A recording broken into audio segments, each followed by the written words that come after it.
Coming up on Maine Challenge, how we can restrict the influence of foreign money in our elections with Ron Fein from Free Speech for People. Join us.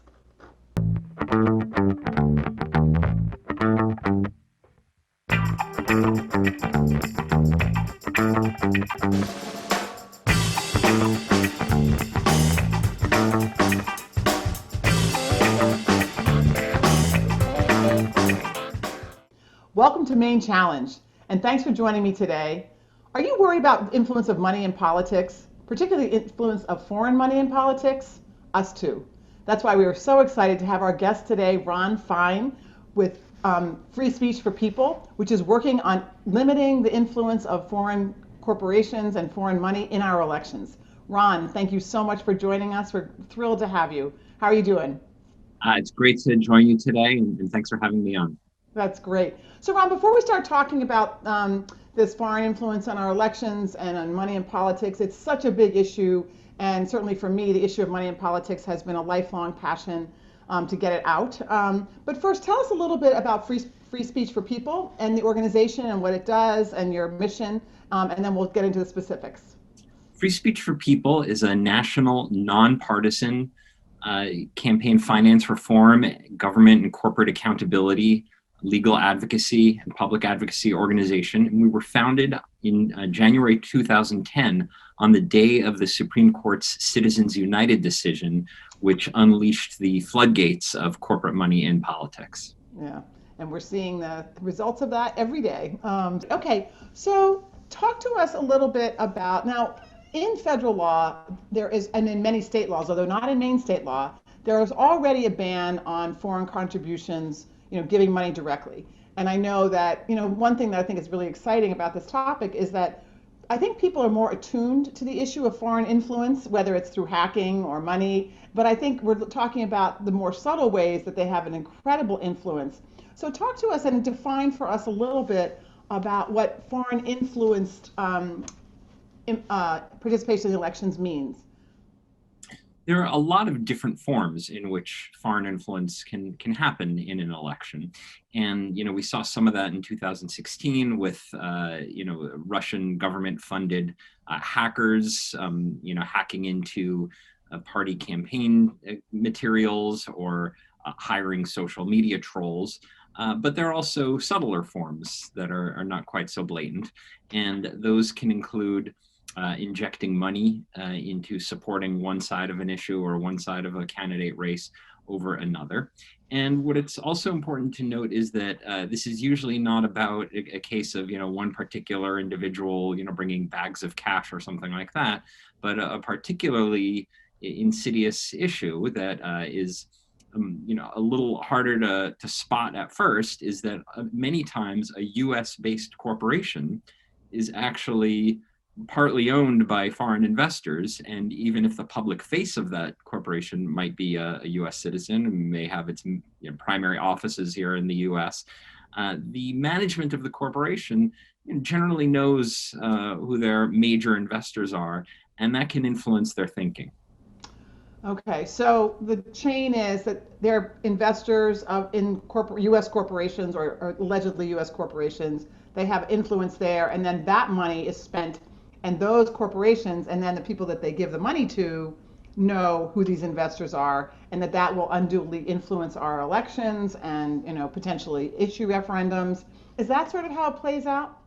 Well, think about a company like Exxon. When we think of Exxon as an American company with roots that go back to Standard Oil, but the CEO of Exxon publicly said at one point, "I'm not running a U.S. company, and I don't make my decisions in the interest of the U.S. It's a multinational corporation with substantial amounts of foreign investors. The truth is, most S&P 500 corporations have a very substantial amount of foreign investment. Roughly a third of all stock in U.S. corporations is owned by foreign investors.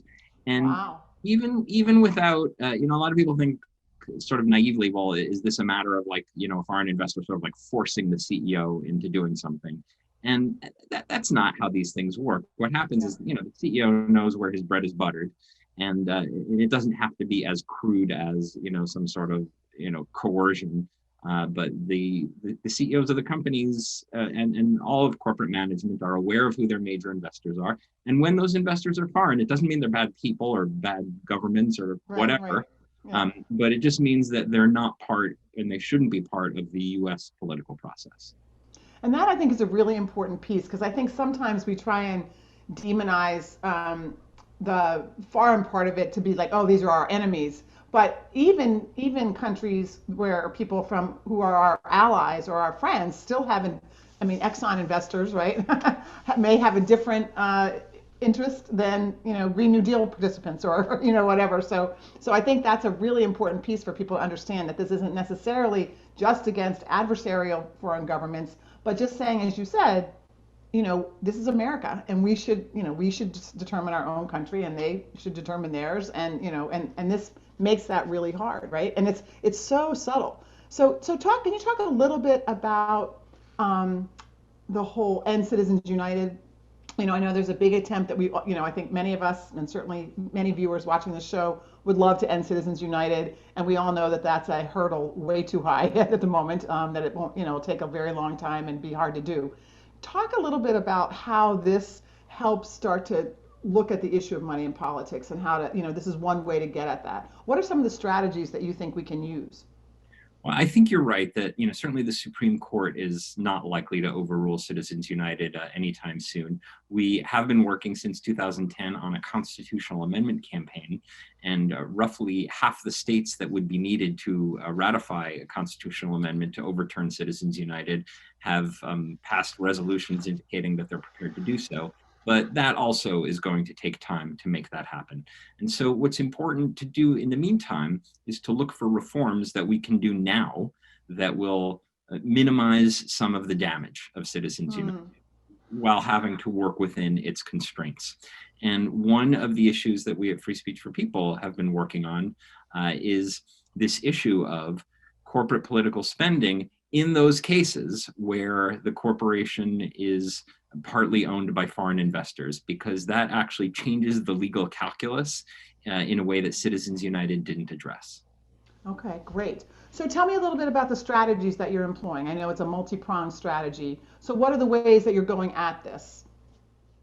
Well, the legislative path that we're pushing for this year in particular is to pass laws at local, state, and ultimately the federal level that would ban a corporation from spending money to influence elections if that corporation has specified thresholds of foreign investment. We worked earlier with the city of St. Petersburg, Florida, and then the city of Seattle, which is of course a much larger city, larger than some states, to pass laws that do exactly this.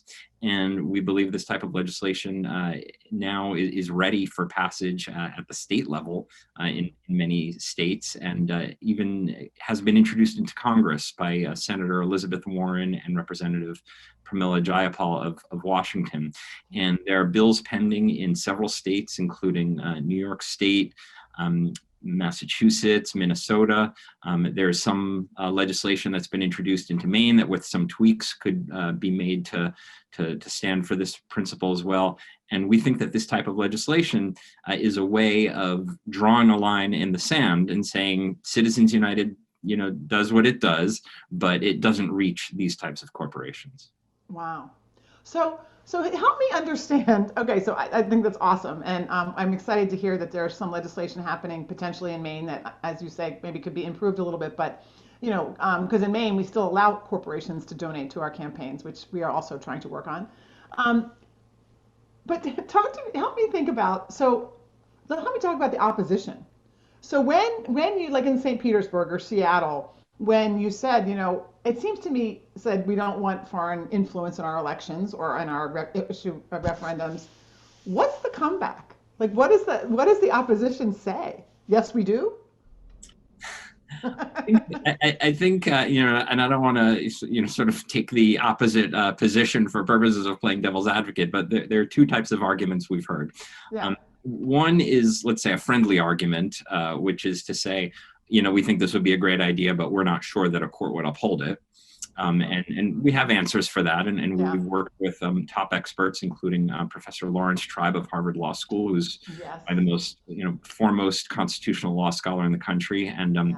Ellen Weintraub, a federal election commissioner, who is really the one who sort of launched the thinking about this. And so we think that it would be upheld by a court, but that's one thing that we hear. And the other argument that they raise is, well, if the particular corporation, the person who's making the decision about where to spend money, if that person is a US citizen, then it doesn't really matter because, they can't be influenced by any outside forces. So as long as the one who's making the decision is a US citizen and the corporation itself is, registered here in the US, that's good enough. And the views of the investors, foreign or whatever, are irrelevant. That's the other argument. Yeah. Wow. That seems a pretty tough one. So talk a little bit about what the thresholds are. Like, how high are they? Yeah. So, a lot of people looking at this for the first time might guess, well, in order for investors to have an influence over the corporation, you'd need like 50% of stock because that's how you think of an election or control of a legislature when there's, two parties. But it's actually not the way corporate governance works. In terms of the so-called corporate democracy, and it really is not truly a democracy, but Yeah. in terms of corporate democracy, most people, businesses, and governments that own shares or through mutual funds, most of the shares don't vote at all. And when there are shares that are voting, most of them are, small shareholders. And so what it really means is that a relatively small ownership threshold can make an investor very influential. And I'll give a concrete example of that. Until just this past November, the federal law said that if you owned 1% of stock in a publicly traded corporation, you could force a vote onto a shareholder resolution. You could introduce a resolution for shareholders. So the reason I say that was until November is that the Securities Exchange Commission, which wrote this rule, actually concluded that that was too high a threshold. In other words, that investors shouldn't need to own as much as 1% in order to be able to have that influence. And this was supported across the board by the business community, by investors, labor unions, because everybody agreed that some of the most influential investors in major corporations don't even own 1% of stock. So even 1% is more than enough to have influence over the way that a corporation governs itself. So the thresholds that we recommend are 1% of stock owned by a single foreign investor, or if there are multiple foreign investors that add together to 5% of stock. Okay. All right. So that's really good because I think that it's a really good clarification because I think most people think, well, if it's, if they're going to have an influence, they have to have over 50% or, something like that. So that, and it's also interesting to me that maybe the businesses get caught in a catch-22, right? They want them to not have influence or show how much influence they have with that 1% on other things. But when it comes to this, they want to say, oh, no, it doesn't mean anything. It means a lot over here, but it doesn't mean anything over here. So yeah, we get that catch-22. So that's really, okay, that's great. So, so can you talk a little bit about sort of the environment that we're in now? When I think there's in my view, and I want to know if you share this view, everyday citizens, people who are not that necessarily into, political reform and, all that kind of stuff, do have the sense like, well, you know what, it's really not okay to have foreign governments try and influence our elections, whether it's through hacking or paid ads or misinformation. And so is there a way in which do you believe that's happening? And do you think that's going to provide some fuel for this movement and fuel for some of this legislation, both at state level and national level? I mean, I think there are those types of foreign government influence operations going on through, state intelligence services and so forth. But I also think that it's important not to just restrict our focus to that, because even when you're talking about, private foreign investors that own, shares in U.S. corporations, the forms of influence can be much more subtle than that, and it doesn't have to involve, deliberate espionage designed to advance the interests of one corporation or another. It's just that the managers of the corporations make decisions that they believe are in the interests of their stockholders, And as the ExxonMobil CEO said, I'm not a U.S. corporation and I don't run it in the interest of the U.S.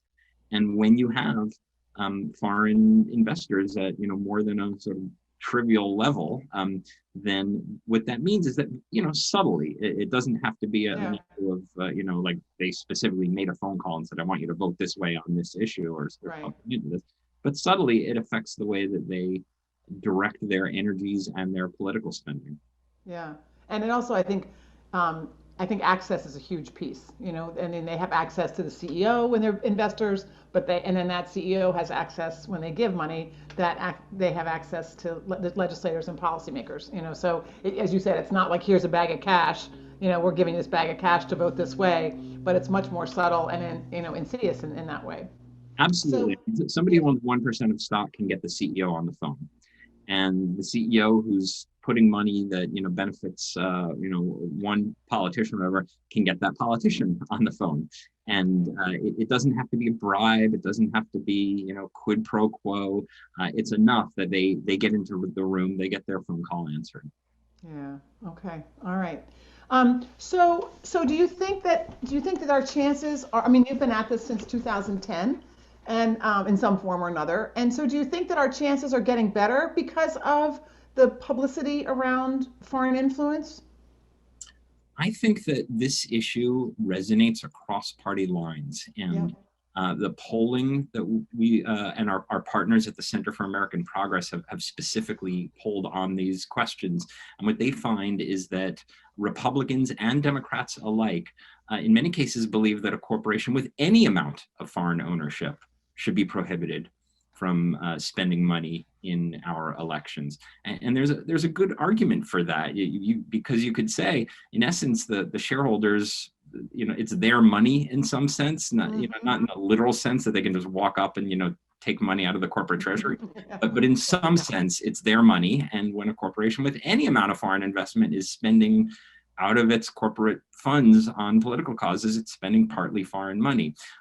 So it is certainly a popular issue, and certainly the broader issue, outside the corporate context of foreign influence is something that very few people think that there should be a role in U.S. elections for foreign governments or large foreign corporations. And one person who I know agrees with that is Brett Kavanaugh, Justice of the Supreme Court, because he wrote a decision before he was on the Supreme Court that specifically upheld a federal law that bans foreign nationals from spending in U.S. elections. So I think it cuts across party lines. Now, is there also legal strategies at the same time as we have this legislative strategy? So, one of the interesting things about this type of work is that sometimes there's an obvious way that you can create a lawsuit, and sometimes it's not as obvious. In this area, it's actually more productive, I think, to work legislatively. That doesn't mean that there won't be opportunities to file litigation that raises this issue, but this type of legislation, I think, is a way that either one of two things happens if the legislation passes. One is no one challenges it. And I have to say that's been the result so far with St. Petersburg law and the Seattle law, is that it has not been challenged in court, and the corporate community accepts it because it doesn't, no corporation is forced to spend money in elections. Right. They can just not do if they don't want to. The other possibility is it does get challenged in court, and then that forces the courts to confront, how they want to allow the issue of foreign influence to play out in the context of corporate political spending. Yeah, and it seems like, as a non-lawyer, it seems like that's a pretty, since we have laws that say no foreign influence, no foreign contributions, it seems like that would go in our favor. But again, we never, who knows, right? Given the current situation. So, so in Seattle and St. Petersburg, does the law cover referendums and campaigns, or just candidates? That's a great question. So in the St. Petersburg and Seattle laws, it focuses on candidate campaigns, not just giving money to the candidate, but also things like super PACs and so forth. Okay. Anything that would support. But in the legislation that we are working on now, inspired in part by Senator Warren's move to do this in the federal bill, The legislation that we're now advocating would also apply to ballot question campaigns. And there is a lot of corporate spending in ballot question campaigns in the States. Right here in Maine. Yeah, I mean, that's one of the reasons I asked is because, so in Maine right now, we are facing the Central Maine Power Corridor. And so it's a Central Maine, people call it the Central Maine Power Corridor, which makes you think that that's a Maine-based corporation. Come to find out, it's not. It's with a Canadian corporation, and then you're bringing Canadian power through the United States, but it's owned by Iberdrola, which is a Spanish company whose major investors aren't even from Spain. So, and they are dumping huge amounts of money, like just ridiculous amounts of money. And I will say on the other side, there's some natural gas companies and other people, and again, I don't know what their foreign, really foreign contributors and investors are. But so it's been a huge issue, and I think people here take great umbrage in the fact that, why are people who don't even live here, doing this to us? And these are our woods and our animals, and the things that we're concerned about. That's right. And, just to put this on like a basic moral level, like I don't live in Maine. I don't think I should be able to have much of an influence on that type of issue. It should be decided by the people of Maine in the first instance. Our laws do, allow that people from other states can spend money on it, but we're not even talking about that right now. As you say, you're talking about on both sides of the question, money coming from corporations that are, ultimately deriving their money and are being run in the interests of, to varying degrees, foreign investors. And what that means is that, the views of ordinary Maine citizens are really getting relegated to sort of pawns in this larger battle between corporate interests. Yeah, yeah. And I think that, so when going back to the federal legislation, or that whole system. I think this adds to some of the cynicism that people have that politics, especially, all happens at this sort of high level. Because, as you said before, I think it would be very hard to publicly come out and say, oh, no, no, no, we think it's a great idea to have foreign entities be involved in our elections. So it really is that sort of behind the scenes, closed door, oh, maybe it won't hold up in court, these sort of roundabout arguments. How do we get at that? How do we get at, sort of exposing the kind of opposition that is sort of behind closed doors and, ends up often in us defeating legislation like this, certainly at the federal level, when it doesn't reflect what people want at all? Yeah, I mean, this is a larger problem in campaign finance reform generally, is that across party lines, most people support substantial reining in of big money in politics. And I'll give an example with the issue of a constitutional amendment to overturn Citizens United entirely. Not only does every poll show that about 75% of the American public, anywhere you go, blue state, red state, support this, but when it's actually been put to a vote, like on a ballot question, 75% of the people Right. you go will support it. And that obviously includes a substantial majority of Republicans as well as Democrats. Sure. And yet, it's hard to get bipartisan agreement for something like that in Congress and sometimes in state legislatures. And part of the reason for that is that precisely the political donors have great influence with legislators and the people who are casting votes. And there are a lot of issues where the broad majority of the American public might support it, but it doesn't happen in legislatures. And we don't want to have to get into too much detail about any particular issue, whether it's minimum wage or anything else, but there are a lot of things that are broadly popular and yet don't happen. And I think that frustrates people. And one of the arguments for campaign finance reform that I think is compelling is that it may not be the top issue in most people's minds, but as Professor Lawrence Lessig of Harvard has said, it needs to be the first issue, because the more important issues that are the bread and butter issues that affect people can't really be fixed as long as this issue remains unfixed. I think that's so true. And it's just foundational, right? I mean, so it's so frustrating. And it's like, and it's great to hear about the successes in St. Petersburg and Seattle. And maybe that's what we have to do, is build it up from the local level up, because it's like it makes no sense. Like I think it's why people are cynical about democracy and cynical about being involved in politics, is as you said. I mean, so this, I think, if we put this to a vote in Maine, certainly, I think we'd win with 85% of the vote, maybe 90. And yet, because all the people who are elected, most of them, not all of them, but many of them benefit from those corporations, from those donations, and they don't really care where they come from. I mean, they just want them, and so it's just, it seems like the spiral of money. We just had a special election in last night in Maine for a Senate seat in Maine, which when I started my work on money in politics, a Senate race, we were horrified that a state Senate race cost $5,000.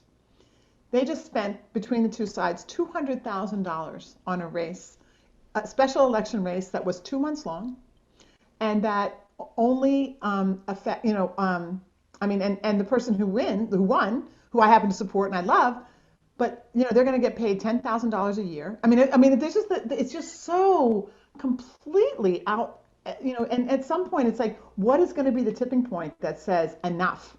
And so I mean, are you seeing? Is there a groundswell of support? Are you seeing your movement growing at for your organization for free speech for people? Do you feel that sort of sense of growing, like the growing frustration, or is this not that time? I mean, I think obviously we've come through a tough period in democracy just recently, but there's a lot of interest in reforms to the voting and elections process lately. As you probably know, Congress, the House has just passed HR 1, which is an important bill that we also support. And I think a lot of people are looking right now and saying, we just came through a really difficult experience. What can we do to prevent that from happening again and then make things better than they were before? Because it's not like the 2016 election was, some shining example of the right outlier. Things. Yeah, I mean, there were, tons of millions of dollars dumped into super PACs. And it really has been going downhill for quite some time, not exclusively due to Citizens United. That was sort of the culmination, I think, of some trends, but things have been getting worse with money in politics for many years. And I think that right now what we're seeing is there's this pushback that we haven't seen for a long time. Yeah, well, that is our hope. And we are getting to that tipping point, I hope. And we are unfortunately out of time, but I am so grateful to you, Ron, and for the work that you're doing, and to Free Speech for People for taking this issue on, and then looking at all the ways that we can make those steps as we all move towards overturning Citizens United. So thank you so much for your work. Thanks for your expertise and for sharing with us a little bit more information about this so that we can push forward here in Maine. Thank you, Betsy. It's been a pleasure to join you.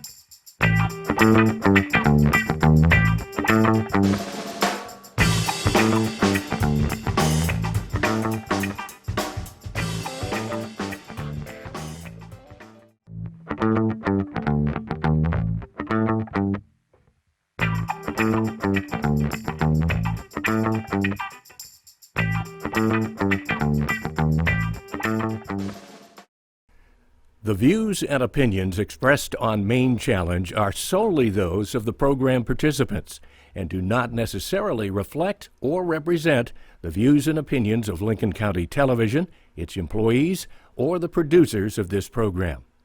Maine Challenge is a production of Lincoln County Indivisible.